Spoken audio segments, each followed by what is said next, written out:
Okay, we're live, everybody. All right, guys. Well, welcome to tonight's podcast. I have with me Phil from ShadowTech Aerial Solutions. It's his drone company that we're going to be talking about tonight. I have guest Chris from City Sticker Chris. I have Jason from JJ Drones.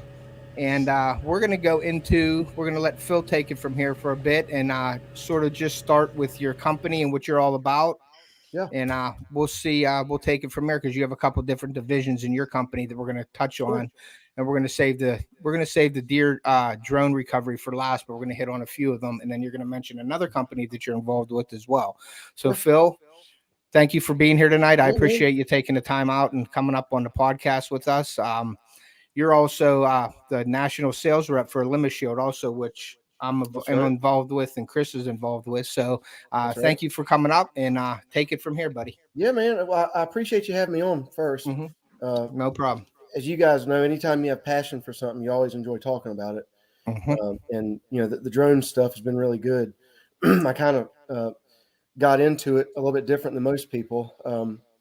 2 years ago, I shot a really good deer here in North Carolina, and it was probably about 140-inch deer. And by North Carolina standards, that's a Boone and Crockett.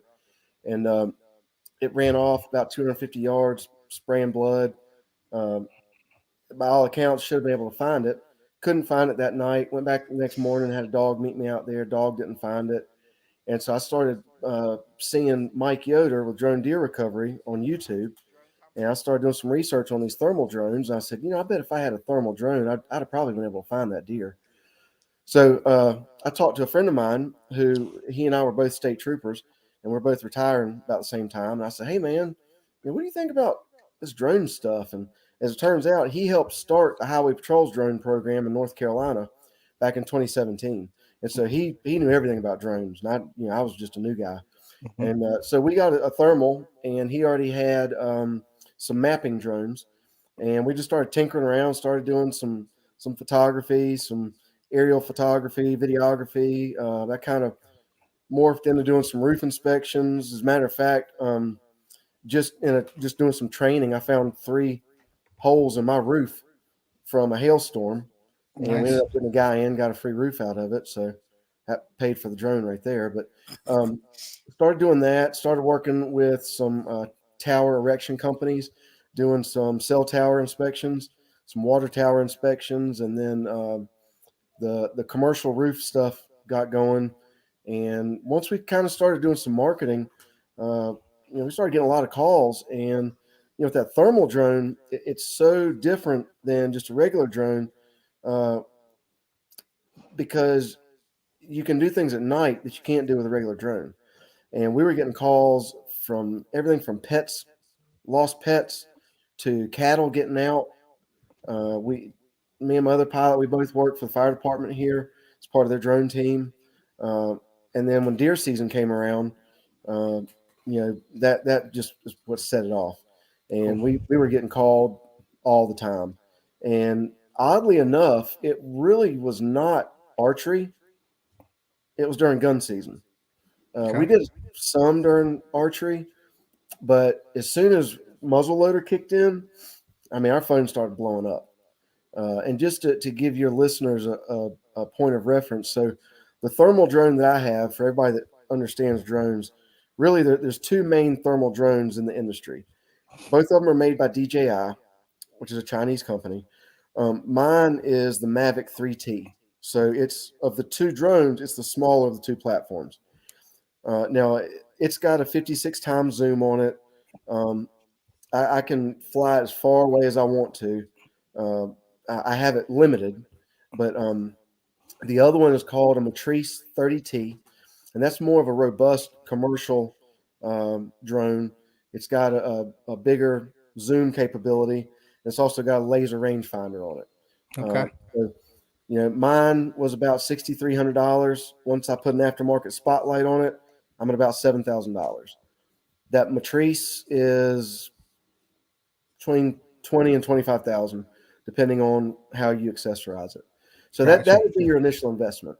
Um, Now, in order to fly a drone commercially, you have to have what's called an FAA 107, and it's basically a general knowledge uh, unmanned aerial systems license. You have to test through the FAA, and the initial test is not easy. JJ will tell you that it's not easy. I mean, you really got to study. And Mm-hmm. you know, I did a lot of science with the Highway Patrol, with lasers, with radar, with pharmacology, all those things that we do. But with the FAA stuff, you're talking about weather inversions, you're talking about complex maps, you're talking about different flight routes, you're talking about all these ridiculous rules that really are based around crop dusters and helicopters and not drones. Okay. But federal government says you have to do it, so you do it. Mm-hmm. Uh, but it's been really lucrative and it's been fun. Uh, I'd say this year we probably did somewhere between 17 and 20 deer recoveries that we got paid for. Okay. Um, one of them I did for free. Uh, two of them I double charged the guys because I figured out they were poaching. Uh, Oh. I kind of had them by the cojones. Yeah. But it's been really good. Mm-hmm. We don't do as much with the inspection part as far as Okay. the cell towers and the water towers. Uh, but you can get a license. It's called a thermography license. And so all of your solar farms, they've got the solar panels that are, I don't know, 8 feet long, 4 feet tall. There's Okay. just rows and rows and rows of them. And the way they can tell when they're starting to burn out is with a thermal uh, camera. And Okay. so a thermal drone, it just goes up and it identifies the panels that aren't holding heat the way they're supposed to, Gotcha. and they can go in and they can replace them. So, Oh, that's um, cool. a lot of people charge different rates. We pretty much charge $100 an hour with a 1 hour minimum. That's what I was Yeah. going to ask you what you were charging. Yeah. Now with the deer stuff, certain areas like up in Ohio, I think they charge closer to $500, Yes. and that's if they find it or not. Yes. Now in Ohio, they've got world class deer up there.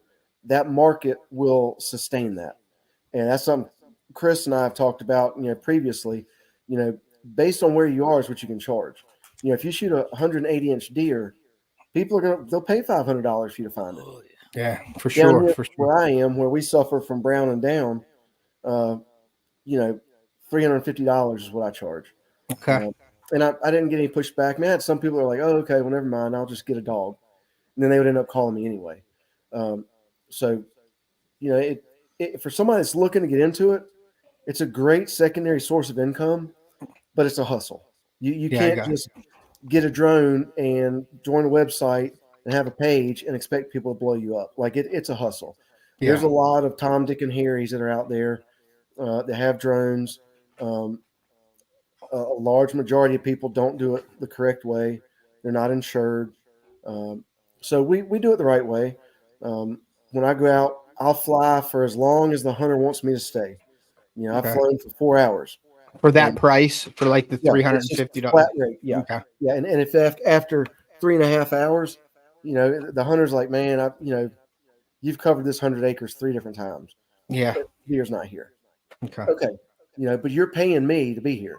Yeah. So it's not one of those where I go up and after one battery, I'm like, well, we didn't find it. Sorry. Yeah. That's just bad business. How long do And your batteries last, Phil? If I about might 40 ask. minutes. I've got 40 four minutes. of them, and I keep Okay. them charging in the truck.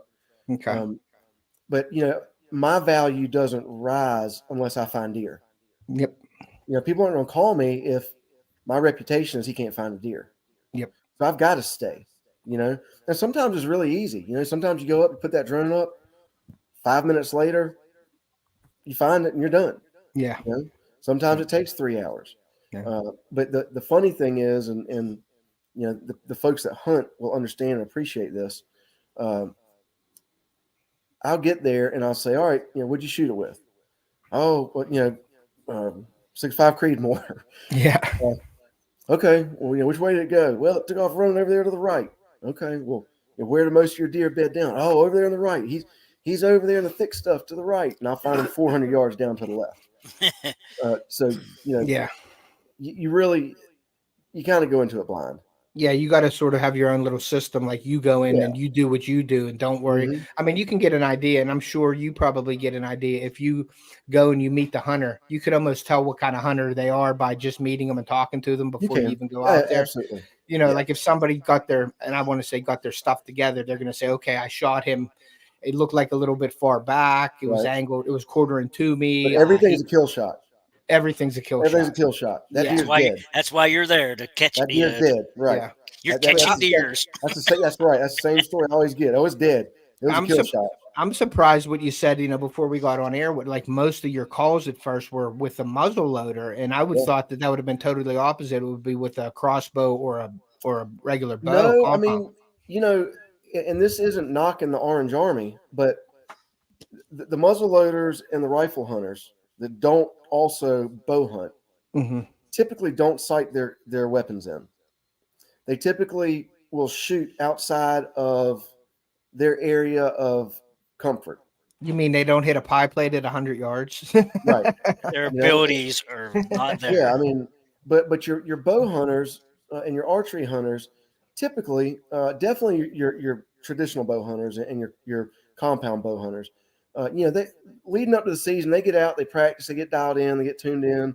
You Hmm. know, if an arrow's not flying right, they leave it out of their quiver. You know, they're not going to take a shot that's a bad shot. But muzzle loader, they'll have a 200-yard muzzle loader and they're trying to hit stuff at 350 yards. Yeah, They might sight their rifle in at 100 yards and they're trying to shoot something at 400 yards, and yeah. it's 110% shooter error, uh, not understanding your capabilities. Why I experienced that in Ohio a few years ago when because we have a lease down there, but we used to hunt public strictly down there before we got our lease, and we would bow hunt within about 2 miles of the road. Okay, well we decided to go over this hill where nobody was going to be at for shotgun season. Me and my buddy Bob. So we took the trek in, hour and a half walk down over the hill. We got our setup. I got set up on a nice point with a field, and we're sitting there, and then all of a sudden up on the hill we seen lights, just lights walking in. And as soon as it got light out, it started, and it's shotgun only down there at the time. And we are literally 400 or 500 yards from this tree line, and we're hearing slugs come through the trees. So he calls me on the phone. He's like, I'm getting down. A slug just come past like my tree. So he gets down. I start seeing deer running down the hill, and I'm talking 3, 4, 500 yards. And these guys are trying to shoot him with a shotgun. So I get down out of my tree. We physically got behind trees until the shooting stopped. We come walking out like waving to get up the hill, and we were done. That was the last time I went shotgun hunting in Ohio down there. And that just goes to show you what people they think they have a gun, they could shoot at anything at any distance. You know how you solve that problem? Hmm. Shoot back. Yeah, yeah. But I was like, I was terrified. That was probably one of the Oh, most sure. terrifying times in the woods that I have been. Besides one time on our property where a guy shot on a power line, and the bullet hit our the electrical line tower, and I almost broke my eardrums. It hit the towers, the metal tower, and it Oh just rung God. out, and it was bad. And my dad was there with me, and a couple doe were running up the power line, and on our side of the property.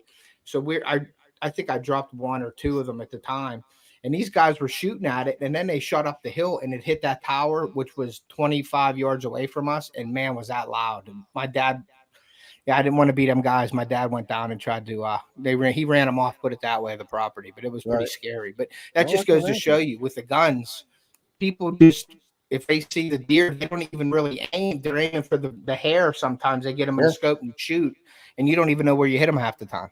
Yeah. It's. I've seen some crazy stuff. It's some of these people Yeah, don't even need to be hunting.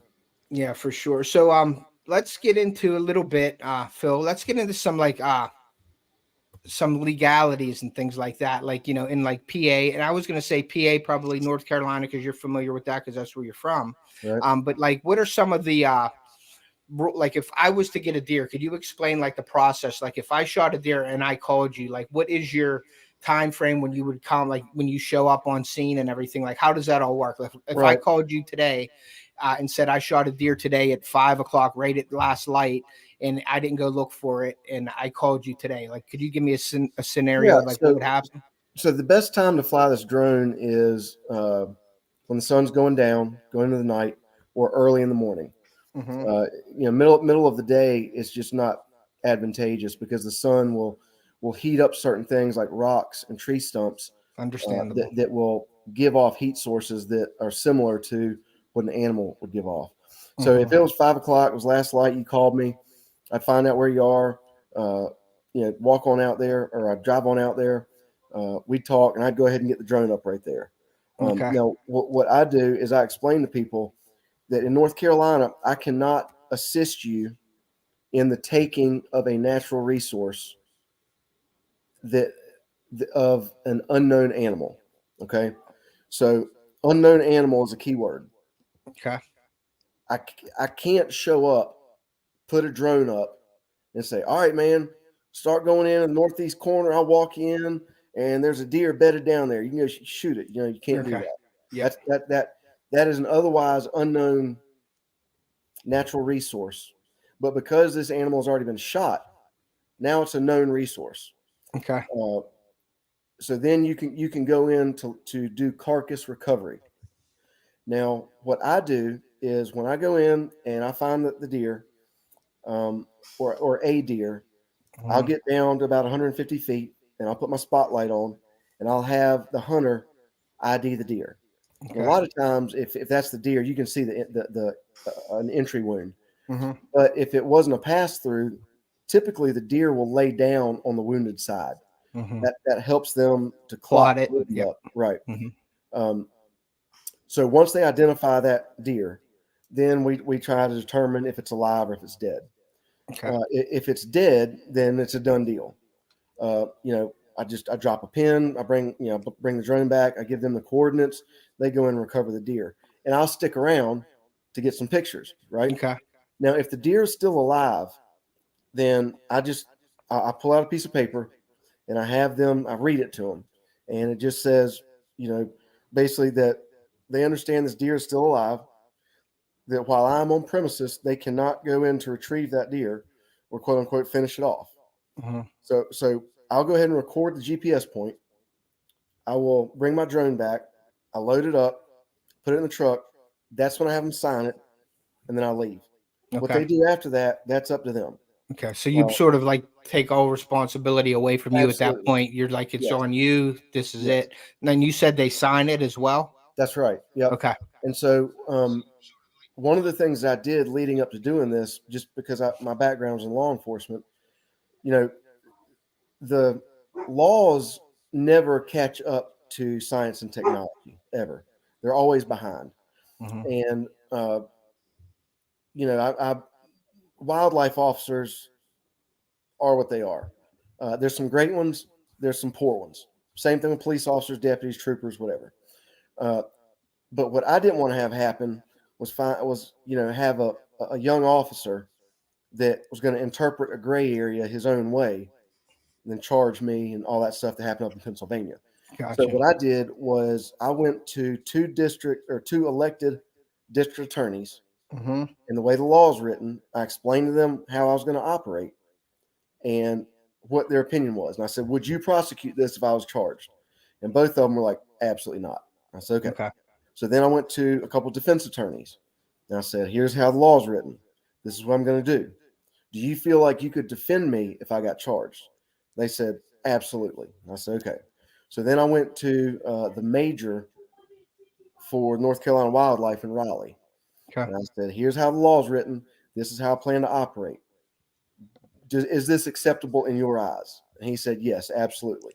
He said, we've got to get the laws rewritten so that it's a little more clear. So I didn't have any problems this year. I reached out to wildlife, told them who I was, told them what I was doing, invited them to come out and see how I operate.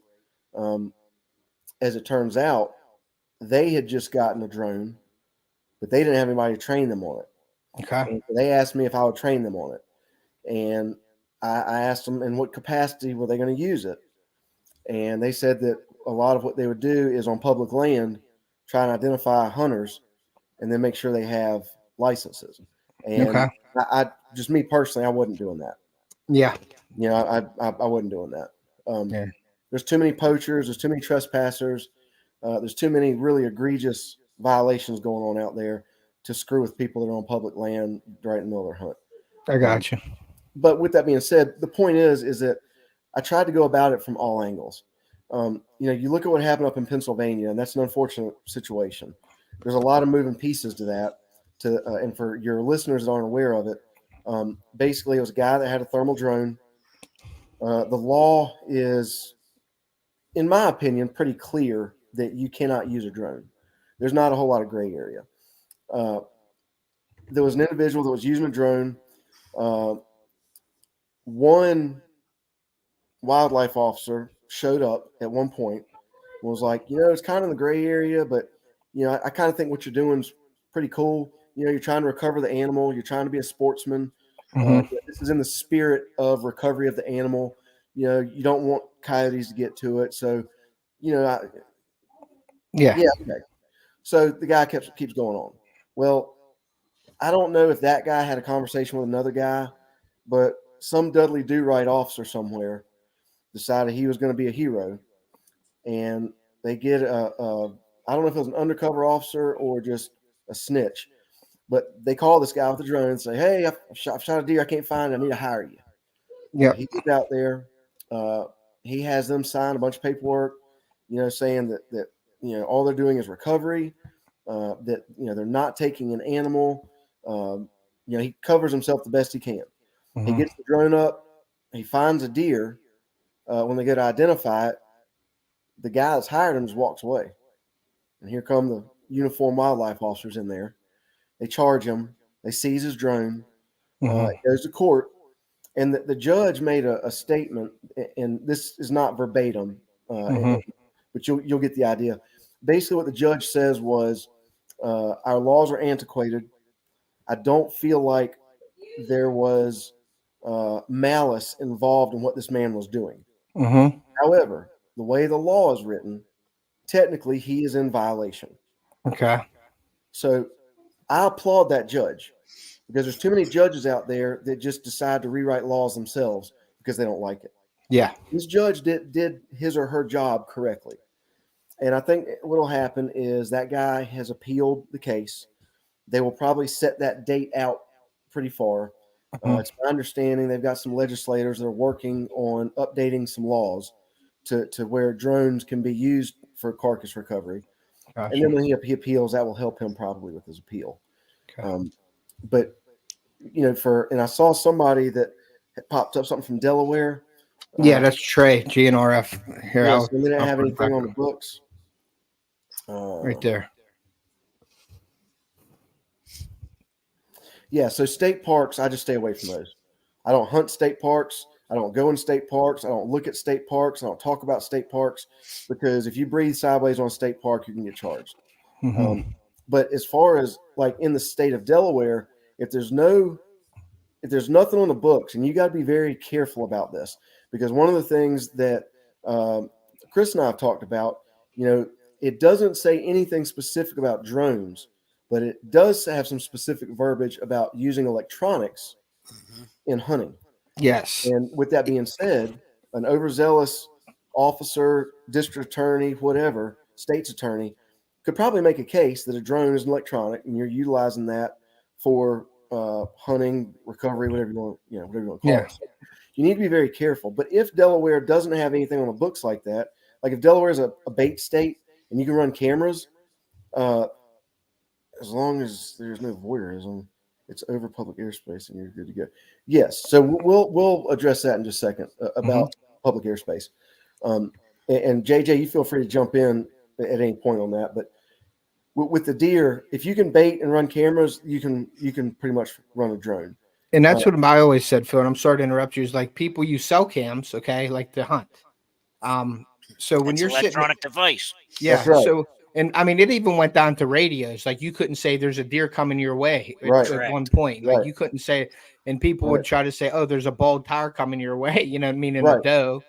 So that was like when I grew up, you weren't even allowed to say that. Like I would get nervous saying anything on the radio. Yeah, and you still can't. And you still can't. Or you'll be a violation. Yeah, but like the cell cam thing, and I was talking to Jason about this last week, is, if I'm sitting in my house or I'm down in Ohio on my lease and I have cell cameras up and I'm seeing a deer in this one area, and I'm hunting another area, and I see this deer walking past my stand 4 times in the last day or two, and I'm like, okay, I'm gonna go hunt that spot now. That's like an assisting the hunt the same way. I mean, so if you just have a drone up in the air, and the airspace is a whole nother thing, like all the legalities with that. But I mean, cell cameras are just as much an aiding in a hunt as anything. I believe They cell are. cams are. You know, They are. now. But what people are starting to do is they're starting to get the big drones like my other company uses, Mhm. and they're starting to do deer drives with them, Okay. and that's a problem. Yeah.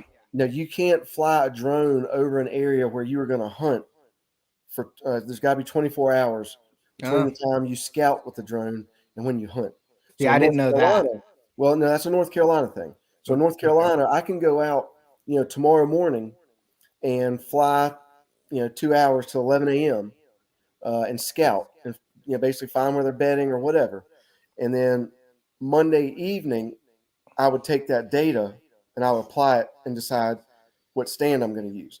That that right there is perfectly legal. Okay. Now, Now if I let go me out at ask four you thirty this in the real quick, morning Phil. with the Uh-huh. thermal drone, and I find in the dark before the sun comes up where they're bedded down, and I land my drone, pack it up, and then I go get in the stand based on that information 2 hours later, then you're in violation. Okay. Okay. Now, what I was going to get to was, now when you say scouting for deer like 24 hours, there's still some other laws involved with that too. Like, you need to check the airspace that you're allowed to fly there and things like that when you put the drone up. So it isn't just you can take your drone out and fly anywhere. Don't you have to get clearance and things Well, first before you do that? no, no, you can take it out and just put it up. But Okay. uh, as JJ will tell you, because I'm assuming you got your 107. Yes, Okay. and no matter where you are, you're going to want to check the airspace, especially if you're anywhere around any sort of state parks or national parks. Like you said earlier, you're not going to want to be flying over any sort of state park or national park, especially because if you're doing anything for any sort of hunting related thing, you're not going to want to be able to do that over a state park. But you want to make sure that your airspace, you're not going to be in like class A, class B, class C airspace. You want to be in some sort of around the class E, class G airspace. And if even if you're in class E, you still want to make sure that you have your authorization to fly. My question about airspace, and as far as flying the drone and going out and finding the deer, how do you get around the VLOS rules, the visual line of sight? Do you have other people that go with you and make sure that you're able to see the drone in the air? Because I'm No, assuming that you lose sight over the trees and stuff when you're flying. you do, and it's one of those things. It's a gray area. I'm not going to sit here and tell you that I maintain visual line of sight on every mission that I fly. Sometimes it's just not feasible based on the terrain. Now, Hmm. what I will try and do is set myself up on a hilltop so that I'm flying down and I can watch it the whole time. Right. Okay. Yeah. But That would be but the best way. with the thermal view, I can see more with the thermal camera on than when I switch it to regular view because Okay. of heat sources and everything. Now, with most of the newer DJI drones, when you turn them on, and they go through their checks and everything, and they connect to GNSS and everything else. If you're in restricted airspace, it won't let you take off. Yeah, that's the Now, beauty of the DJI drone. yeah, so like To a the way, certain extent, yes. well, that's what I was going to say. You can override it. You Yes. can basically say, okay, drone, thank you for telling me that. I understand that, and I'm going to take responsibility for anything that happens. Override, and then Okay. There's it'll let all you fly. there's a few exceptions where you can't override it, and that's like if you're right next to an airport or if you're Yes. right next to like a military base or a prison or something like that. There's no way to override it. But for like class D, class E airspace, yeah, it's super easy. Well, It's a matter of clicking a button. I'll give you a perfect example. So, one of the other things that we do is we broadcast live auto racing, and one of the series that we work with is a Smart Modified Tour, open wheel modified race cars.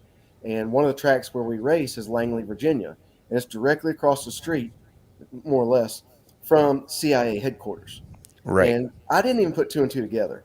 It just never clicked with me.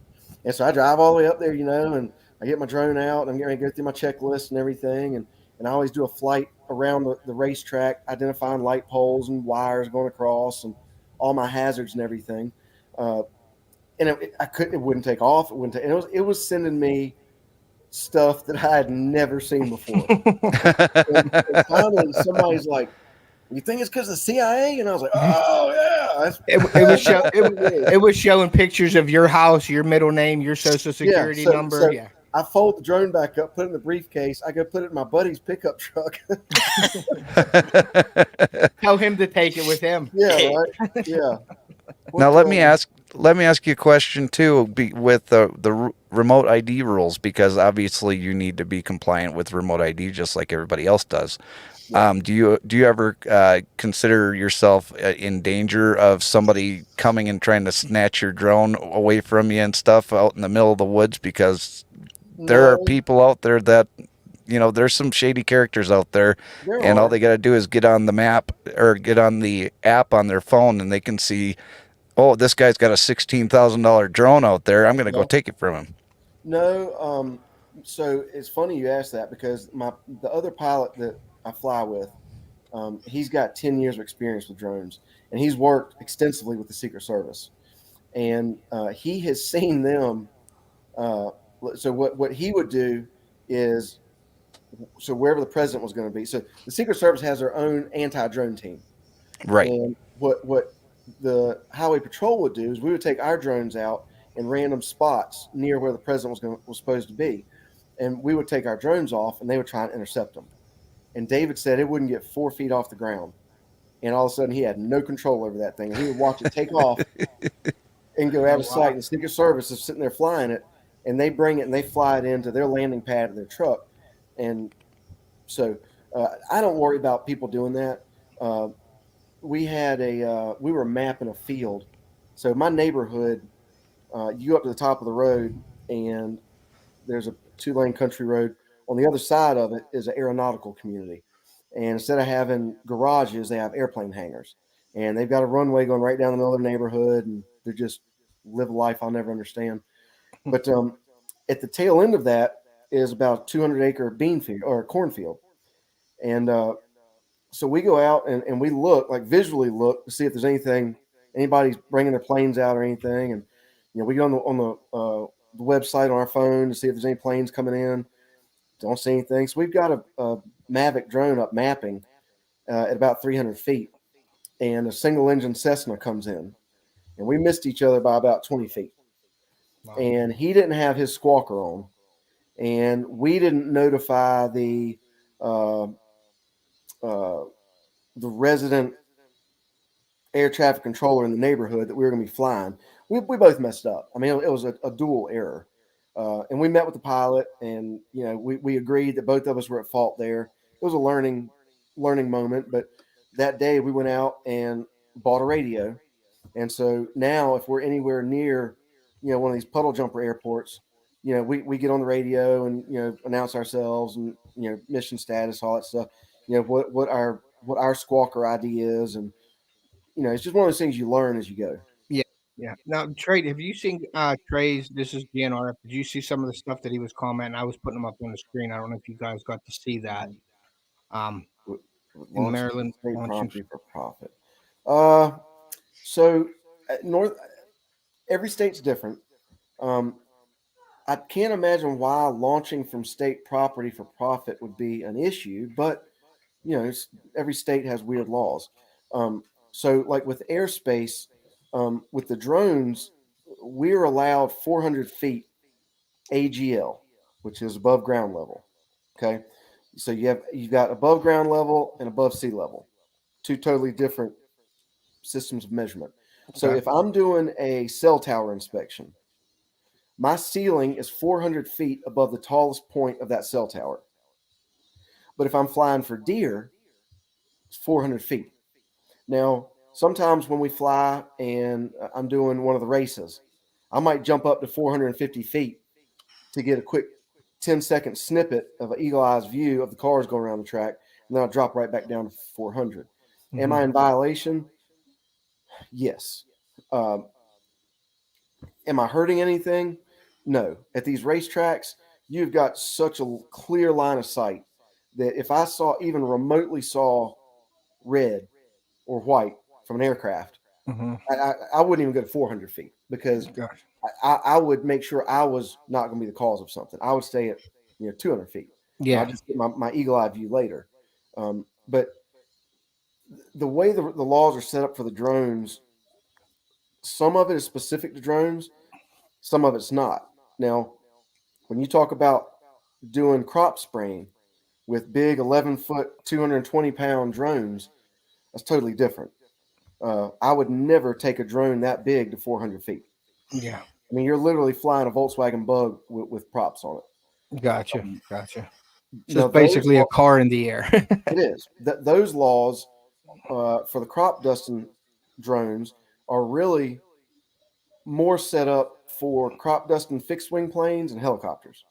So, in order to be able to spray pesticides, you have to get about 25 exemptions from the FAA, and they're all regarding fixed wing and rotary aircraft.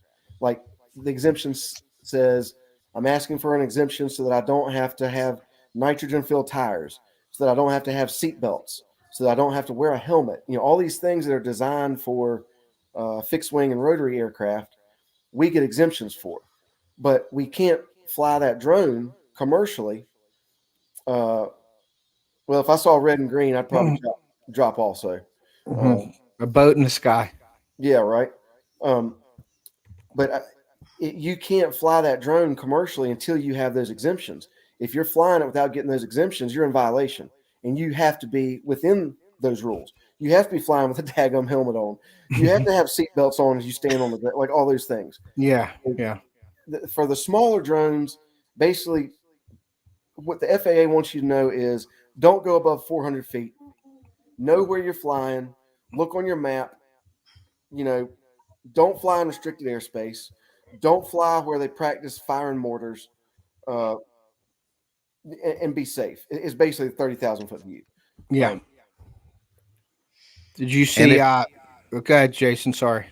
I was just going to say, if you do get Lance approval from somebody, make sure that you have a copy of that and make sure that you always have your Part 107 license on you. Absolutely, yes. And that's Yes. one thing that I wanted to ask, but I wanted to show you this real quick, Phil. Trey, I'm pretty good buddies with Trey. He's down there in Delaware. I have your email, Yeah. Phil, in here. If you don't mind me just showing it to everybody, so if Yeah, they that's have any fine. questions Yeah, or anything, absolutely. or get with you, and maybe you could talk with Trey with this issue afterwards or whatever. But I'm going to share your Sure. I'm going to share your email with Yeah. with everybody here, so that you can if anybody's interested in getting a hold of Phil, you can email him and ask him anything, or if you want to give him a job or anything like that, there you go. There's his email. I'm Well, going to and leave it up for a couple minutes. we're also DJI dealers, so Mhm. everything DJI, we sell, rep, service, all that stuff. So So let me bring that up too, because this is a topic that I brought up on my live stream, and I apologize, Ted, for bringing this up, but No, you're good. with HR 2864 and with Mike Gallagher and Elise Stefanik trying to pass for the third time restrictions on DJI drones, even though they're not the only Chinese-made drones that we fly in this country. right. Mentioned Autel, Parrot, even though Parrot Tag. says that they're U.S. made, they're only U.S. assembled. They're made in right. China and assembled here. So these clowns in Washington are trying to, push this through because they already got it federally, taken away. So the way I understand this is what they're trying to push through is, and this is just like any other kind of bartering agreement. They have the what they're going to ask for that's ridiculous. It's never going to happen. But what they really want is right in here. So right now, what they're trying to do is all government funding, or let me rephrase that. No government funding can be used to purchase and operate DJI, XAG, Autel, some of these other large companies. right. I don't see how they're going to be able to ground all the DJI stuff. And the reason for that is there's entirely too many things that these instruments and this technology do on a daily basis that the sad thing is that Americans just have yet to figure out. They've yet to come up with the software, with the algorithms, and with all the things needed to do this. Well, Now, actually, I disagree with you because Skydio actually did come up with a drone that was absolutely fantastic. It's all American made, and Skydio just completely left the consumer market to focus on enterprise. And there are some other drone companies around the country that do commercial stuff, but you're talking $20,000-$30,000 per drone, and most of it's for military technology. right. But as far as like the kind of stuff that you do, Autel also has a drone that does thermal imaging. Just wanted to mention that that's $9,000 out of pocket right there. But DJI is the best of the best. And the reason that it's the best of the best is because it gives you, those safety measures to where you're not going to take off where you're not supposed to. It gives you the ability to communicate with planes in the area so that you'll know when an airplane is coming in. And it doesn't, and Mr. Gallagher and Ms. Stefanik, it doesn't measure your heart rate because trust me, if it did, there was sometimes that the drones would have called the I'll give you hospital. an example of just how good DJI is. So, and I measure. So when I'm talking about drone companies and technology, I'm not talking about the smaller drones so much. I'm talking about the bigger drones and more in the agriculture industry, because that's where we utilize more science and technology. So last year, one of our T40s, which is a great big ag drone, all in, like our package all in was about $43,000. Now, one of the things that almost all these drones have or should have is obstacle avoidance radar. Yep. Now, you can fly just using that radar, and that's what I do with deer recovery. That's probably what JJ does when he's out, doing photography and stuff like that. But when we're flying these big drones and we're flying around power lines, trees, we're spraying crops. We do custom maps. We do orthomosaic, we do RGB, we do three-dimensional, we do multispectral, and we're just now starting to work with LiDARs. So you're actually making the maps yourself? Correct. Yeah. Okay. So we crashed one of our drones. We had our radar on, and we were trying to thread the needle, get this big drone in to spray fungicide on some corn in a corner. And there were 14 power lines. We saw 13 of them, never saw the 14th one, and it got wrapped up in the power line. And it was the greatest fireworks show you've ever seen. $48,000 on fire, falls into the cornfield. We took the drone, we downloaded to show that the radar was on. We put the charred frame and everything on a pallet, sent it to DJI. They got it the same day. They put a brand new one on a pallet, sent it right back to us because they looked at it as their radar that they utilize for crash avoidance did not work properly. And so they replaced it. And yeah. Autel makes a great drone. But again, when I compare these, I'm talking about the big ones. Yeah. The spray drones. Right. No, I'm just thinking, you're talking about mapping and stuff because this does have the ability to do mapping as well. And I mean, if you're looking for a budget-friendly drone to do some mapping, $9,000 is yours. That's a good drone. Yeah. I can tell you that, if you want to do multispectral, that's going to be somewhere around probably $8,000. To get an enterprise drone to map with, to do orthomosaic and RGB, is going to be about $5,000 from DJI. Yeah. Well, I'm going to have to talk to you, Phil, about a Mini 4. So we're going to have to work a deal on a Mini 4. Yeah, Mini 4s are good. They're not robust enough for what I do. No, I just wanted for my channel and to do some stuff. But also, I wanted to I wanted you guys, and I don't mean to go off subject right now, but I love the Mini 4 for my channel. It's perfect for it. Sure. Because it has the following. So like when I'm on my boat and fishing and things, I could have it circling, or if I'm hunting, it could follow me through the woods. Because Jason has one, and he was sort of testing it for me. So I know that I want to buy that one. Well, I can't just go buy that drone and put it up and use it on my YouTube channel, because you got to be licensed to do that also, because you're getting paid Well- for YouTube, or how does that work? Well, Yes. so that's gray area. JJ is going to say yes. No, no, no, He's going to say no. right off the bat 107. It's in furtherance of a business. It's Right. very clear. It's black and white. So if you are monetizing your content from the drone, Yes. yes, get the 107. Now, Mhm. I would tell you this. I think JJ would agree.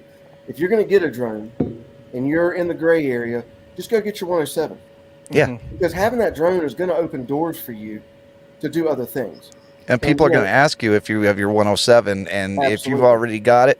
And like Philip said earlier, is you really do have to study for the test. You have to really learn the sectional charts. You do have to know how to read the weather forecast that the airplane pilots actually have to know how to do.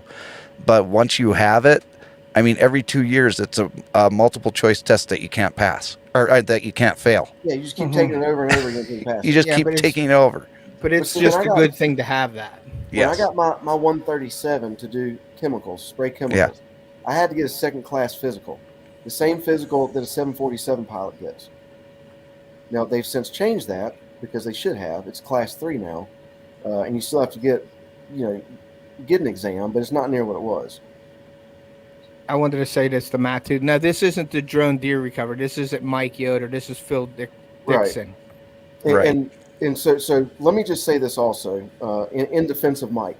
So Mhm. Mike's very creative, and Mike did a video where he took the T40 and he pulled a deer carcass up out of the woods, lifted it up out of the woods, and takes it out and lowers it down in the bed of a pickup truck. Mhm. And my community with the big drones lost their mind. Okay. I mean, absolutely lost their mind. That's illegal. You can't do that. Da, da, da. And everything that they said was correct. What they didn't understand, and what Mike was intelligent enough to do, was he never showed anything about getting paid to do this. Mhm. He never discussed how much that deer weighed, and he was on private property. Okay. So it was a doe, a small doe. He gutted it. So with that, with the 137 license to fly these big drones over 50 pounds, Mhm. the weight limit for that particular drone was 85 pounds. So that deer Now, was probably less than 85 pounds. hunting and stuff, to answer your question real quick, you don't have to have a license per se. You do have to be recreational. You do have to go on and take the FAA's trust test, TRUST. We can go into that later. You can always ask me or email me how to do that. But if you're going to do anything as far as monetization, Phil and I will probably disagree as far as YouTube, Instagram, and Facebook, because there's a lot of material out there that'll say if you're doing it for that at all, whether you're monetized or not, that you would have to have your Part 107. I got my Part 107 just to be on the safe side, and I always agree with tell that. everybody to do that. I agree with that. It's better to Mhm. have it, not need it, than need it and not have it. Right, Absolutely. especially in this case, because Yeah. $10,000 per occurrence is a pretty penny to pay. Well, And I there's a think- lot of there's a lot of YouTube channels out there that I know that don't have drone licenses, like, and they're putting it out there, and now I don't know exactly if on their end if they're monetizing the video or not. You know what I mean? So I don't know how that works, but there's a lot of channels out there that are using drones, and if they don't have that license, Well- they're in like a violation type deal. And being in violation and it being enforceable are two different things. The Mhm. FAA, of all the things that they do, the Mhm. last thing they're worried about is if 14-year-old or 19-year-old Johnny Rottencrotch is over here flying a drone watching his buddy shoot him the middle finger. You know what I mean? Like, Yeah. they're not going to worry about that. Now, Yeah. if you start doing stuff where, your YouTube channel is sponsored by, and, we just signed a sponsorship deal with these people, and then that's now you're definitely utilizing your drone to create content. You're monetizing it. It's commercial because Mhm. using the drone to get paid. So, yeah, I like I said, if you're going to have a drone, you're going to find more than one reason to use it. So go ahead and get your 107. Yeah. Yeah, I see where people use the drones to drop bait in the surf. Um, you can't do that in North Carolina. That's considered a suspended load. And in order to do any kind of deliverable or suspended load, you have to have what's called Part 135 um, in North Carolina. And there's only 4 people in the state that have that. But there again, it's not illegal until you get caught. Uh, Yeah. there Now, could be wildlife people that come out there and like, oh man, that's so cool. And then when you catch a world record tuna doing that, you think you're going to get a ticket. There's a high likelihood. No, now, yeah. Yeah. now, Philip, I just want to have you, as a former law enforcement officer, and for somebody that is a Part 107 licensed individual, just let everybody know in the chat that shooting down a drone is a federal offense because And it's it has just like shooting down that's an right. aircraft. And it has a 100% conviction rate. And the fine that comes along with that have numerous zeros on it. I've had my thermal shot at before. And it's a bad feeling when you know your drone's getting shot at. I can But imagine. that is one of those things that the FAA, they don't mess around with at all. And it's unfortunate because I've got a neighbor not far from here. He's kind of a local celebrity. He's got a couple businesses. He's got a really really niche advertising program. Everybody knows who he is. Uh, Very attractive wife. They've got a pool. Every time they go out to the pool, neighbor will put a drone up, checking out his wife, whatever. And Yeah. so he calls me. He's like, dude, I'm telling you right now, I'm taking my over under and I'm putting that thing out of the sky. Hmm. And I said, I'm going to tell you right now, as your friend, you don't want to do that. Like, go punch the guy in the face before Before, you yeah. shoot that drone down. Like, Yeah. the repercussions are a lot less. Hmm. So yeah, JJ is exactly right. Do not do that. There's a good one right there. Hitch is saying, is he talking about me? Now I finally have some input, Phil. There Right you on. go, Chris. I didn't know if you finally, were. I didn't finally, know if you were awake or I've what. been Okay. saving this one. All right. You were talking about suspended loads. Mm-hmm. On the agricultural side, how big of a tote or tank can you spray on one of those big 11 footers? Yeah. So with my drone, the T40, and we've got 2 of them, it's got a 10.5 gallon liquid tank, and then we also have a 110 pound dry spreader on that can go on it. Oh wow. So we can do 10.5 gallons, um, depending on our spray rate. And we our target is 2 gallons an acre, so that we can usually get 4 to 5 acres in one flight. Wow. Um, Now, some things that you fly are going to be 10 gallons an acre, uh, or excuse me, 10 acres a gallon. Okay. Um, Okay. that's great, when you're spraying that little stuff. Right. But when you're spraying a whole bunch of stuff on very little land, that gets very time consuming. Yeah. Now, how high off the ground are you flying when you're When we spraying? spray, we're typically between 8 and 10 feet from the Okay. top of the crop. Now, what we do, just to kind of put it in layman's terms, the way these big drones operate. So we go out. Let's say you call me and you say, I've got this 400-acre food plot, and I need you to spray it with fungicide. We'll take a smaller drone, either a Mavic Enterprise or a Mavic Multispectral, and we'll go up and we will basically create the outer boundaries of what we're going to fly. And then we program that small drone to create and stitch a map. And it will go up and it takes about between 15 and 1800 pictures. And we use what's called an overlay process. And we keep ours at 70%. So every picture that drone takes, it overlays the next picture 70% on top of the previous picture. Okay, does that Okay. make sense? Yeah. Yeah. You're So just you're putting them on top of each other. right, Layering. You're right. layering. So you're getting a very, very detailed map. So it ends up with those between 15, 1800 pictures. It does that in about 15 minutes. It comes down. We take the SD card and we upload it, and it stitches the map together. It takes it about 4 hours to do that. We've got a computer with about 6 terabytes of storage, and it still takes about 6 hours to do. But once it gets done, we save it to the cloud. So the next day we go back out there and we take our big controller out, and when we turn it on, it automatically connects to the cloud. We take that map and we bring it down to the controller, and we will then go in and set a very detailed route. So we have drop down boxes for um, swath width. You know, how wide do we want it to spray, Mm-hmm. and that doubles as your route spacing. So Okay. if we're doing 32 feet swath, we want to do every 30 feet. So there's Okay. a 2 foot So overlap. there's like have an overlay of 2 feet That's or right. whatever. So we don't miss anything. Yep. And then we program what size down to the micron that we want that liquid to come out at. Really big droplets all the way down to a fine mist. And Okay. then we determine how high above the crop, 8 feet, 9 feet, 10 feet. Okay. And then we determine how fast we want the drone to fly. So once all that's done, then we decide for safety precautions, when do we want the drone to automatically stop and start to come back home? Now, there's a system JJ is probably aware of called RTK. And RTK is a satellite-based, multi-satellite-based system of measurement that is accurate plus or minus 1 centimeter.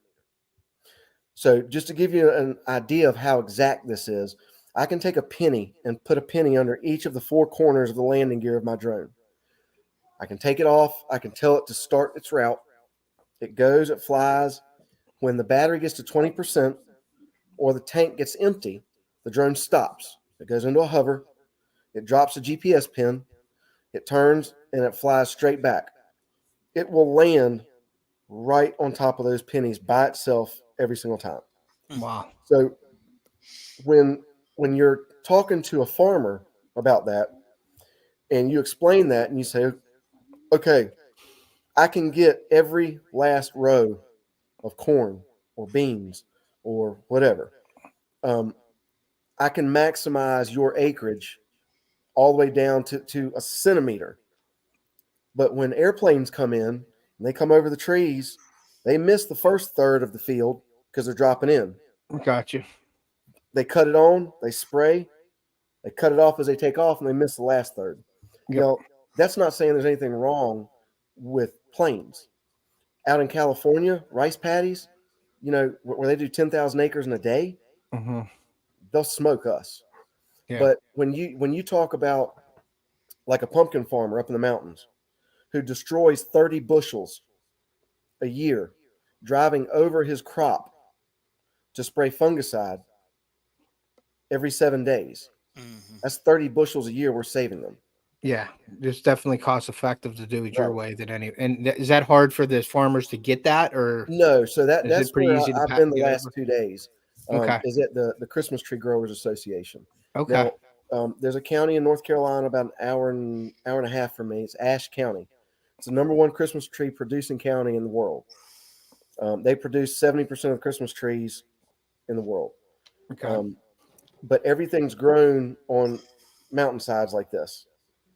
And nobody has really been able to figure out how to take the available technology and spray these Christmas trees. Because Christmas tree lots or Christmas tree farms are all manual labor. So they'll have anywhere from 60 to 100 migrant workers walking with backpack sprayers up and down the mountain spraying. Wow. So you can see where these spray drones, Mm-hmm. are really beneficial. You So, take away all the people in the manual labor, and you're well, just throwing a drone up, so you're exactly. saving all that labor cost with the people that are physically walking. That's right. So you look Yeah. at like Christmas trees, and us and one other company are the only 2 doing it in North Carolina. We're the only ones that figured it out. And there's you could quit your job right now, Mm-hmm. buy an agriculture drone, and come down here and spray Christmas trees, and make more money than probably all of us put together right now. All right, cool. I will email you as soon as or I'll call you as soon as we get off of There's this. that much work. Okay. Yeah, I'll But call you. but just for a point of reference, so to pay, I'll be right back. Excuse me for 1 second. yeah, go get a plane ticket. To spray pesticide, like for a twig aphid on a Christmas tree, to get 20 migrant workers to do that, they can do 50 acres in a day. And it costs that grower in the neighborhood of $6,500 for that day, because you're paying for labor rates. You're paying because they have to house all of them. They have to feed all of them, provide medical care for all of them, transportation, have to take them to the grocery store. So workman's comp. So they're at about $6,500 a day. And when we can do twice as much work, and it only costs them 2/3 of what we're paying, it's a no-brainer. Oh yeah, for sure. I have a question for you too, Phil. Whenever you're done. Yeah, fire away. Okay.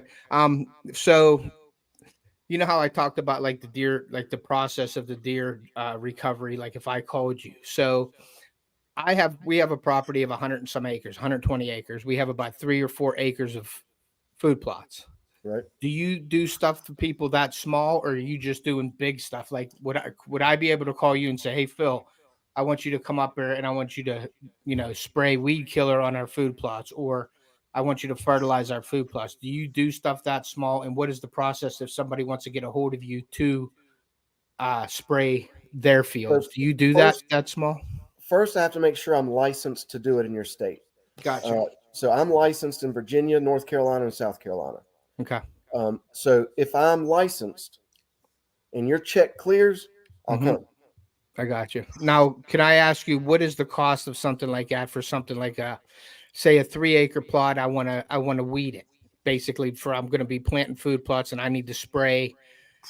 We wanted to try it just because, Sure. We wanted to try it for this, and it would save us money and us doing it ourselves and overspraying and stuff like that. So we wanted to be cost efficient. So Phil, I have 120 acres. We have 3 acres of food plot that I want you to spray weed killer on. How would in your license there, and you're coming say to PA, Right. would it be feasible to you to come to PA for that small of that? It would be. Like I said, if you're willing to pay what we're going to charge you, yeah. If the debt clears, yeah. Now, how does that work for like charging and stuff? Like for you to just come to the state and like somewhere around. I'm not going to hold you. If I was going to go to Pennsylvania, and I was going to spray 10 acres, and as long as it's no like restricted use stuff, like will melt your nose off kind of stuff. Yeah. It's going to be travel. It's going to be. So let me back up. Yep. Locally, we run on either a half day or a full day charge. Okay. Our half day is $2,000. A full day is $4,000. Gotcha. If you get us for a full day, you have us from sun up to sundown. Now, based on the terrain or like where all of your property is located, it might take us all day to do 60 acres. Yeah. Okay. But if you have a farm where everything's together and we don't have to move but twice, and our drone is just flying straight lines, rolling. And we can do 250 acres in a day. So yeah, it would not be cost effective for you. No, I got you up there. Now, if let's say you had a 300-acre farm and nobody up there was doing it. It had been raining for 5 days, and it was going to be another 10 before you get a tractor in there. And in order to stay on calendar, you had to have an aerial application. Yeah. And you wanted us to come up there and do your 300 acres. Then it would still be a full day plus travel. And then if you had like a 5-acre food plot you want us to knock out as part of it, yeah, no big deal. We would do that. Yeah. Okay. Absolutely. Yeah. I was just curious to just get a range of like what it costs for some, but like you got to keep in mind our overhead. Yeah. And overhead with the small drone doing deer recovery, no big deal. I paid that drone off this year. Yeah. Doing deer recovery.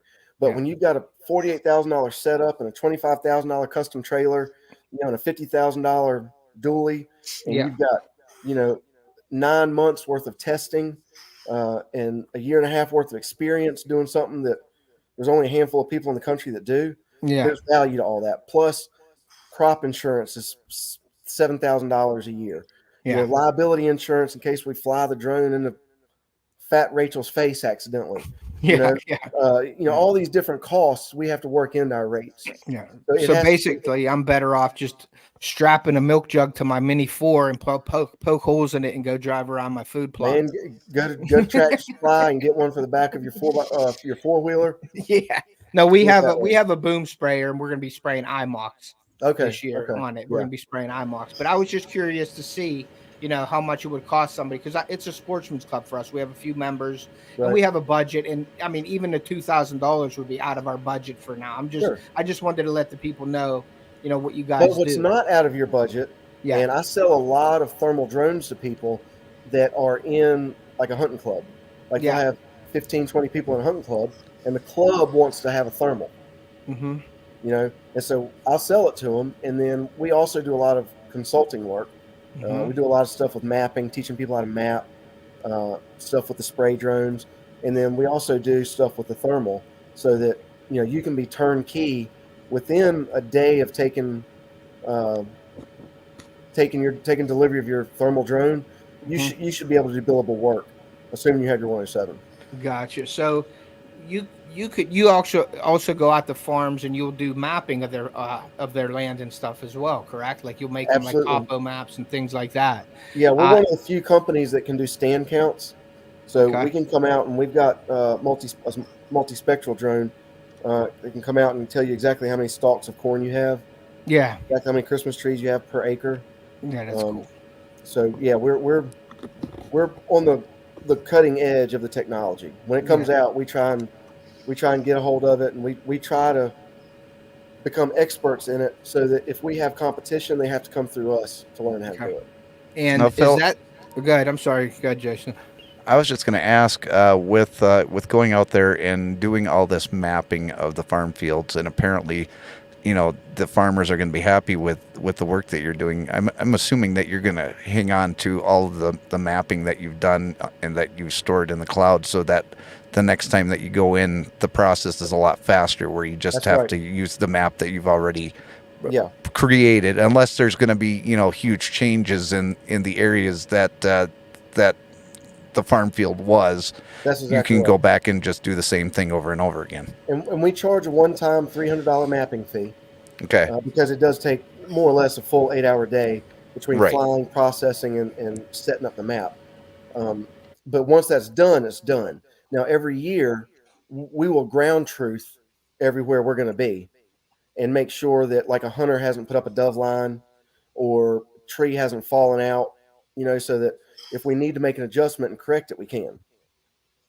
Now, I wanted to ask Phil. I know you have a whole mobile unit that you go to these large properties with, and you said you have generators and everything that you need. Now, when you get to these properties, are you having like these fungicides or pesticides or fertilization or whatever you're spraying? Do you have that bulk shipped and dropped to you, Yes, or are you no. bringing that along with you?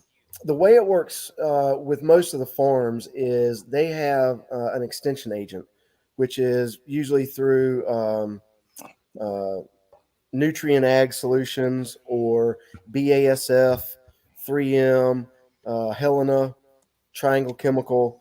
And so the farmer will work with them on the exact concoction that they want. Okay. So if it's like fungicide, and they will decide what particular fungicide, and then they will put additives in it to help it stick to the leaves or reduce drift or a couple other different things. Um, we rely on the extension agent to work that out with the grower. Okay. Our expertise is not assigning chemicals. Our expertise is applying the chemicals. Now, So I they have to be certified to mix everything, and I've got my pesticide certification, my pest plant, my turf plant. I've got aerial applicator, my pesticide contractor's license. So I can do all that, but it's just our job is to support the grower. And when you're talking about somebody's livelihood, you have to get it right. Yeah. So we have the extension agents and the chemical specialists meet us there when we mix the first batch. And okay. then once we agree that I understand how to do it, I'm good to go. No more questions asked. Here's the order. Here's how much water. Here's how Yeah, long it's got to circulate until we can spray it. gotcha. Then we go Mhm. spray. That's So cool. so it's up to the landowner to supply that to you. You come out Right, and spray it, but someone right, meets you there and helps you get that first batch mixed. right. They deliver it, um, and a lot of these extension agents we already know, and there's a lot of similar batches that corn growers use. Okay. And Gotcha. so I'll call the extension agent the day before, say, hey, we're doing the Crotts farm tomorrow. We've got 400 acres of corn. What were you thinking about? And if they say it's the same mix that you just did over on the Matthews farm, okay, no Mhm. big deal. Yeah. And they'll have it delivered over there. It's fine. Okay. Now So have you ever had any bad concoctions that clogged your sprayers? no, but we won't do that. Okay. We won't do that. We are not afraid to tell people no, because if we can't provide a premium product, we won't do it. Gotcha. We have to provide quality workmanship, and that means not doing half a job and then our equipment break down. Mhm. There's actually a deer repellent that is made from sheep's fat, Mm. and we're going to do some testing with it to see how it does in our system. Well, Because that's the good. product's That's great. good. Yeah, Yeah, because the I'll call product. you up. I'll call you up to spray the deer repellent On a neighbor's on property. other properties. Right. I will spray a couple. We'll go, 50 acres It that works way. for 50 months. It Okay, works for good. 5 months. Well, I'll It's call you 85. right around. I'll call you in August, and we'll get you It's down to spray deer repellent. $85 a gallon. So Mhm. I'll be There happy you to go. sell you how many gallons you want. That'd be awesome. Now, That's I not a saw bad deal. somebody had asked about, do we use this to find missing people, suspects, whatever? Yeah, let me see right here. That was JJ. hunting and Yeah, stuff. Hunting our and stuff from company, JJ. Yeah. John. we don't get in the way of law enforcement. Most of the law enforcement agencies and fire departments around here have their own drone programs. So do the news companies now on our property, on Yep, our area. The news, yep. all the news, local news has their own drones as well. So we don't get in the way of them. But the technology, yes. Like one of the local sheriff's offices here, when they do nighttime search warrants, they Mhm. put the thermal drone up over the house just to make sure as SWAT is going up the driveway, getting ready to kick the door in, that somebody's not coming out the back door with a shotgun getting ready Yeah. to shoot them. Yeah. So yeah, it's used a lot. It's used a whole lot. Yeah, that's what Trey just said right here. He's local, and if you don't get it, Trey's in that area of expertise as you, Phil. Yeah. Was if you've noticed So I Trey. see the collision scene mapping. Mhm. My other pilot and business partner, he was a crash reconstructionist, and he worked for the Highway Patrol's crash reconstruction program, and he helped start our program, our drone program, in 2015. So he is light years above anybody, beyond anybody with the mapping stuff, and I'm very lucky to have him because I'm able to learn from the very best. Bless Gotcha. you. Uh, Gotcha. I'm able to learn from the very best. Yeah. But yeah, they use them in the mountains. They use them, all the time. Hmm. I So don't know what that means. what kind of tank cleaning and stuff do you have to do, Phil? Is there a special chemical you have to run through, spray through, and clean out your nozzles? The rule of thumb is ammonia and water, and you Okay. triple rinse it. You just clean it 3 times. Uh, because the company that we work for is a safe chemical solution company, we use a product called Citrus Safe. It's Yep. actually a grill. It's a grill cleaner. Y'all are aware of it. Yeah, I know who that is. I know Yeah, who that is too, right. for sure. So we use Citrus Safe, Mhm. and it just because it's safe, it's effective, and we've got a warehouse full of a Full of million it. gallons of it. So that Harmless helps. plug. Yeah, Harmless plug there. yeah. Yeah. But, I'm gonna go up. I'm gonna look on that real quick to get that link for Bryson Industries real quick as well. okay, yeah, but yeah, I see where you're talking about Delaware DOT. We've got to have our DOT license down here also, and I think that's a great idea. The fire school puts you through the 107, because eventually they'll be using drones for fire suppression. It just makes sense. Yep, and that's the Bryson Industries out of North Thomasville. Carolina, Thomasville. Yeah. Yep, I'm gonna share that link on here real quick Okay. of Bryson Industries. That way you And have it. just for the people that are interested, so our Facebook page for the agriculture drones is Bryson Brothers Aerial Solutions, and I run Okay. that page. So if you have a question, just send me a private message, and I'll get back with you on it. For sure. I don't have that link up here, but I don't know. That's fine. I mean, I can try to find it. Bryson Industries. I'm going to put the website for Bryson Industries up here. And that's fine. another thing that I wanted to tell you. You have ShadowTech and everything, but the bigger agricultural stuff is from Bryson.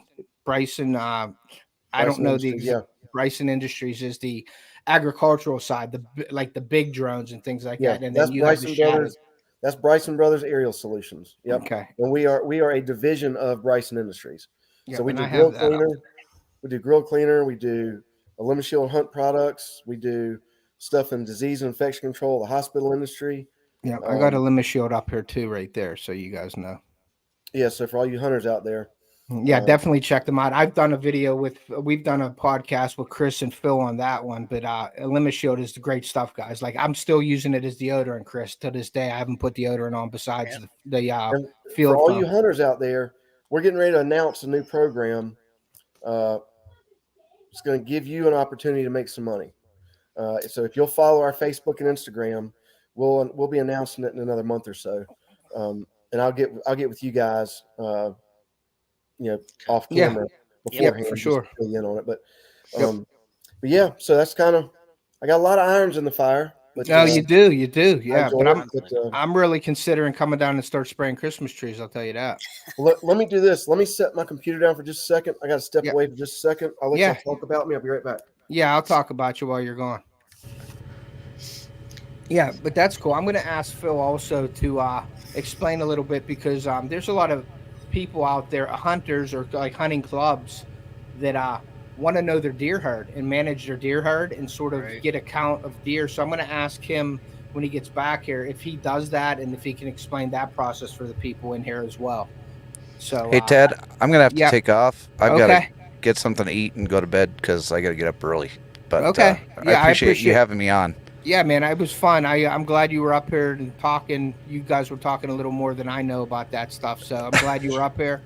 And Over I'll my talk head. to you. Yeah, that's why I had Jason and them too. That's why I wanted Jason up here too to ask some of the technical questions as well. For sure. And for you guys that aren't subscribed to Jason, please go over to JJ Drones. He has a lot of good information. If you need any help, there's his YouTube channel, and here is his email. If you have any drone questions, please email Jason. And with that, Jason, I will say see ya.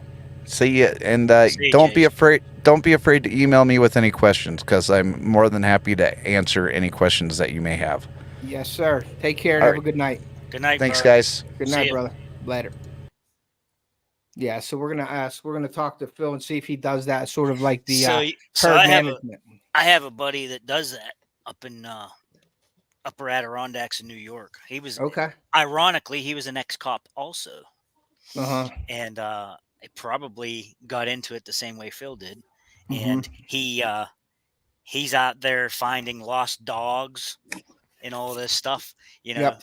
He's finding people's animals in the swamp. That type of thing. He's grid searching, like you was just saying, grid searching for all this stuff out there in the woods. Yep. Yeah, it's he has a pretty neat little business going too. I was just telling him about a guy I know named Chad. He was a ex-police officer up in the Upper Adirondacks that has a thermal, and he's been finding all these people's dogs lately. They've been calling him, and he's been finding these dogs like crazy. They've had him on the news up there interviewing them. And he's like a local hero now. Well, I'm telling you, man, and people will pay for it. Yeah, you're right. Like my golden retriever sitting right here to my right hand, and he's my right hand guy. Yeah. If he got missing and I had to pay $500 for somebody to find him, I'm not even thinking twice about it. Yep. It's a no brainer. Yep, for sure. Now I wanted to also ask you, Phil, while you were gone, do you do anything with like deer management? Like if I wanted to call you guys and say, hey, Phil, I want to see how many deer I have on my property because I want to manage my deer herd. Have you done any work with anybody like big ranches or anything like that around your area? I haven't done any big ranches. What we do is we'll get a lot of calls from commercial real estate agents. Yeah. And they'll have a tract of land that's for sale, and they will want us to come out and do a herd analysis, basically. Okay. Find out what kind of deer herd they have on that property. And then they can market that to a potential hunter. Yes. Hey, I can show you exactly if this is going to be a good deer hunting property or not. And that increases the value of the property. Of course. Yeah. You can put a couple grand, you can add the value to that property just from that. Yeah. So we do that. There's a lot of thermal drone companies that do the herd analysis for hunt clubs or whatever. Yeah. I'd be more than happy to do them. They're very accurate. Yeah. It's not difficult to do. But it's just you got to do it at the right time of the year. Like right now is the time to do it when all the leaves are off the trees. Yeah. You're out of season. Everything's pretty much back to its home range. Yep. Now would be the time to do it. Yeah. And So if anybody's interested in a chat on, getting your herd count or wondering what you got on your land, there's Phil's email. Feel free to email him and start up a conversation with Phil on how to do that. So definitely go over and check them out. Yeah, they're definitely the deer are starting to move, get back on their normal travel routes and stuff now, or at Yeah. least they're heading for food. Now, Ted, you said earlier that you're going to use your drone when you're out with your boat.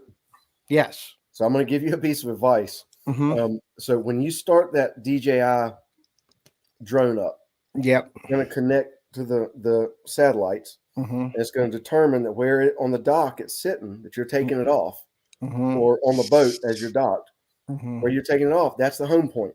Yeah. Okay. So if you go out in the boat, you're all riding around, you're doing whatever. I know what he's gonna say next. Oh yeah, I already thought of that, Phil. It ain't coming back to the pennies. No. Yeah, I'll be driving. You'll see me full blast on plane trying to get to the spot where I initially launched it for sure. Yes. So make sure you learn how to change the home point. Yeah. Yeah. So that in the event, I'll be talking to you because I'm probably going to buy my drone off of you anyway. So I'll be fine. Whatever you want, we'll be happy to get you. When I'm ready to go for it, I'm probably just going to call you up and say, Phil, let's go with it. I'm ready for the Mini 4, or who knows? When I'm ready for it, they might come out with a Mini 5 that has something else on it. Who knows? Well, I would tell you to look at the Maverick. I think it's the Enterprise. Mm-hmm. It's got a cinematography camera on it. Okay. It is amazing. Really? And it has the follow features and all that too, that? Yeah, all the DJI does, yeah. Because I was actually in the market for a Skydio because they had the beacon. I could put the beacon on me and that drone would follow me wherever I go. In the woods. Right. It was perfect for my channel. It was in the woods and it would be on my boat. That beacon would follow me. Right. So I wouldn't have to worry about sort of like that home thing with the Skydio because you have the beacon, it's coming to the beacon.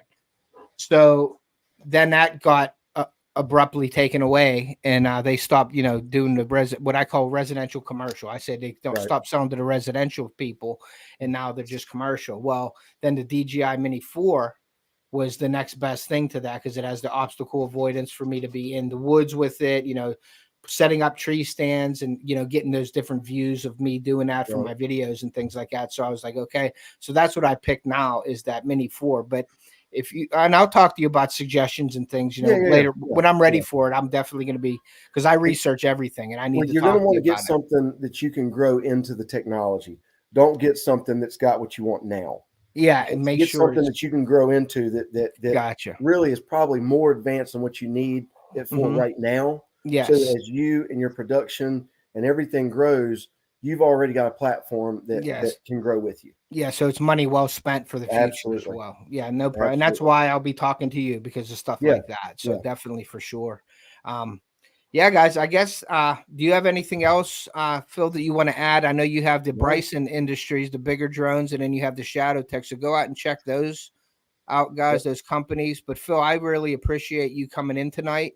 Sure, absolutely. Chris, enjoy spending time with you guys. Yeah, man. And then we'll talk about your program or whatever. Whenever you're ready to get with us on that, that's fine. Yeah.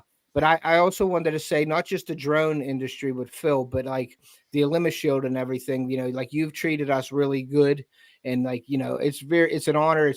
It's a great company. I'm glad I'm with you guys. So I appreciate you taking me on and, having me represent your product. And like Chris does the same thing. And I really appreciate that. I couldn't ask for a better company and the stuff works, guys. The Shield works. Like I said, I'm still wearing the field foam spray from Shield, and I won't go back to the deodorant stick. I just keep using that. So I'm going to be a religious user of that. And I have been for since September, I believe, Chris. Are you still on your field foam for your deodorant? It was nothing but today, man. I got out of the shower and it was on. Yeah. And that's the thing. That's the thing. You just got to be clean, put it on, man. And you're good. I mean, it's amazing stuff. Well, we're a blue collar company. And we want to serve and work for blue collar America because that is the backbone of America. So we thoroughly enjoy working with folks like y'all, we are the backbone of America, all of us together. Yeah. Yeah. And so, who's that? I think I met Philip in Louisville. No, I wasn't at the farm show. I wanted to go, but I had to go. Where was I? I was in Florida during the farm show. But we'll probably be there next year. Yeah, anybody that's got any questions, please feel free to reach out. Yep.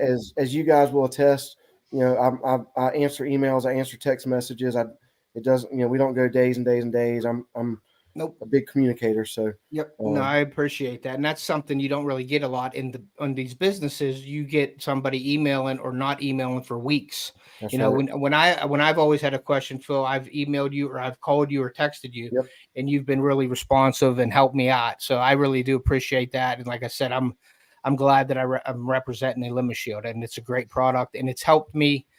I just started using the beginning of this year. Chris has been using it a little bit longer. He's the one that actually introduced me to it. So I wanted to thank Chris for that as well. But it's a great product, and I won't use nothing else. And I'm going to be probably doing video on the Limit Shield product and system because I have the extend and all that. And I didn't use it this year because I bought it like towards the end of the season, and I didn't want to waste it and do my clothes and put them away. I want to do my clothes and go hunt with it. Sure. So yeah, keep an eye out for a video on that as well, everybody. So but yeah, check Chris out for sure. Phil will tell you though the extend will help your clothes to not spoil, like have that spoiled smell to it, Yeah. after you store them or whatever, That's right. So Yep. I always wash mine at the end of the Before. season in the extend. I put it, in my container. Yeah. Just, is it overkill? Maybe, but Can never be too safe. I agree 100%. That's how I look at it. Why not use whatever advantage you can? I have an ozone closet downstairs, so I throw them in the ozone closet before I put them away as well. But that's probably what I'll do now, since you guys said that. I mean, I'll put them through the extend process, and I'll store them for this year. yeah, And I'll probably hit them again because in my head it's just me. But you don't right. have to do it again. But you're good up to 150 washes with that stuff. Yeah. right. I mean, that stuff's amazing. It's amazing. Or you could just put it in the laundry detergent after that, Mm-hmm. Just if you need some, just reach out to me. I'll make sure you have some. Yeah, I have everything right now, so I should be good. But I'll definitely be reaching out to you again before the season, and I'll probably be reaching out to you for more of the field foam because that's some good stuff. Okay, sounds good. Yeah. Whatever you need, let me know. Sounds All good. right, guys. Well, we're gonna end it here, and like I always say, Phil, thank you so much for coming up and spending some time with us. We really appreciate that. Great information tonight. If anybody has any more questions or anything, Phil, please feel free to email Phil. Make sure you go over and check out Chris. And I guess that's it, guys. And like I always say, take a kid fishing or hunting. We want to preserve that sport and pass it on to future generations. And we will see ya.